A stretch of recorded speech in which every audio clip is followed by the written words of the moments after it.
Ballast pump replace motor bearing. Hello guys, welcome to my YouTube channel. Under this video about overhauling of ballast pump due to abnormal sounds and vibration. Remove the electrical wire connection. Remove the motor. Dismount the motor coupling.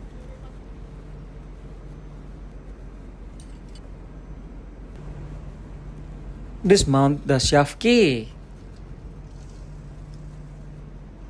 Loosen the screw and remove the motor fan bearing cover. Remove the shaft key. Dismount the fan side motor bearing cover. Check the bearing condition on the bearing fan side cover, and we confirm that the bearing is abnormal. Loosen the screw of the load side bearing cover. Dismount the load side bearing cover and heave off the stator motor cover. Slowly heave off not to damage the stator and the rotor.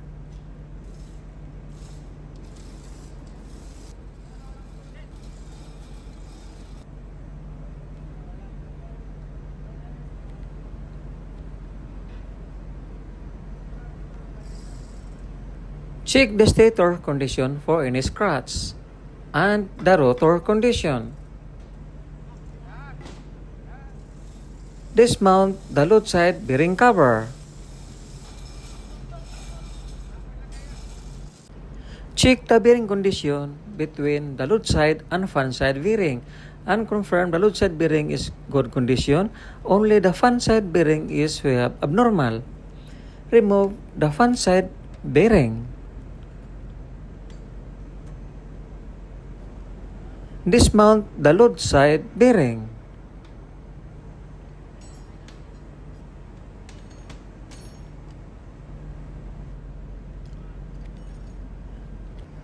Clean the shaft before the assembly of the bearing.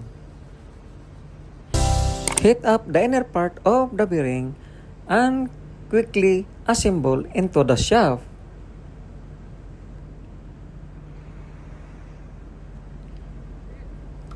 Check the bearing position and cool down by compressed air.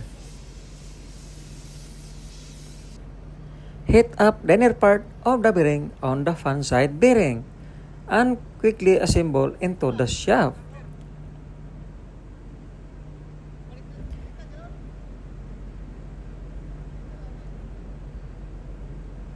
Check the bearing setting condition and cool down by compressed air.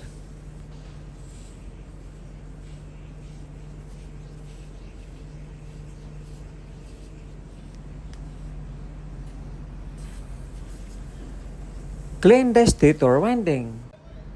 Slowly assemble the rotor into the load side bearing cover.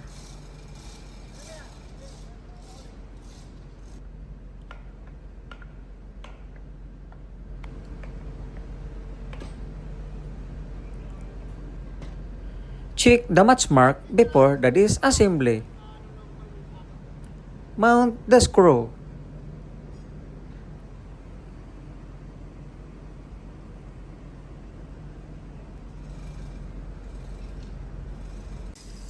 Mount the stator into the load side bearing cover and the rotor. Slowly fix without any damage. Check the winding and the rotor.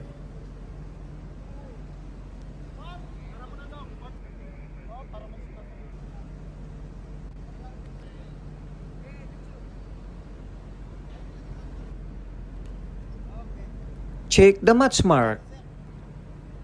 Mount the screw.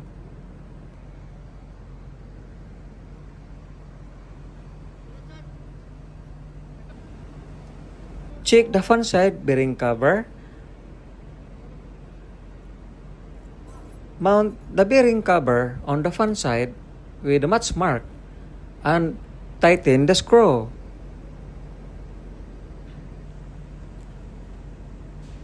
Mount the shaft key on the load side bearing.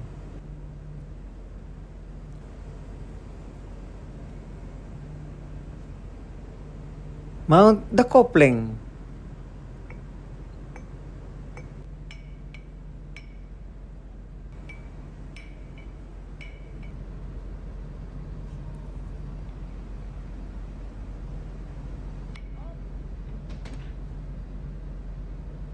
Check the coupling condition.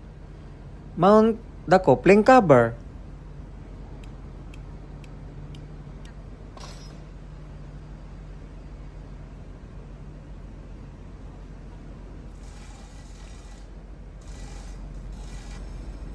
Mount the motor into the pump assembly.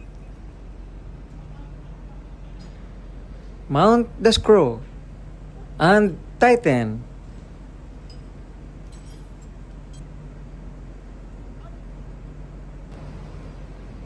Mount the shaft key.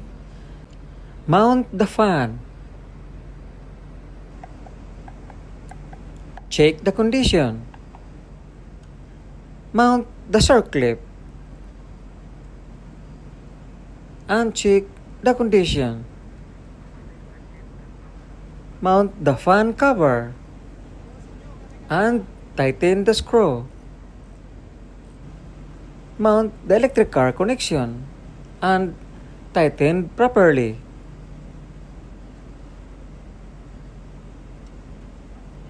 Mount the electrical cover. Mount the screw.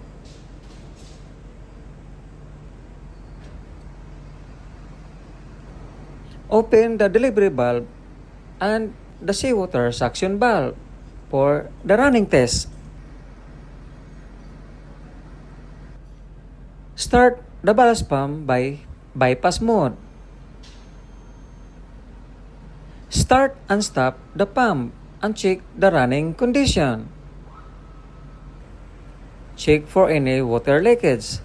Check the motor vibration, any abnormal sounds. And now guys, the motor is back to normal condition.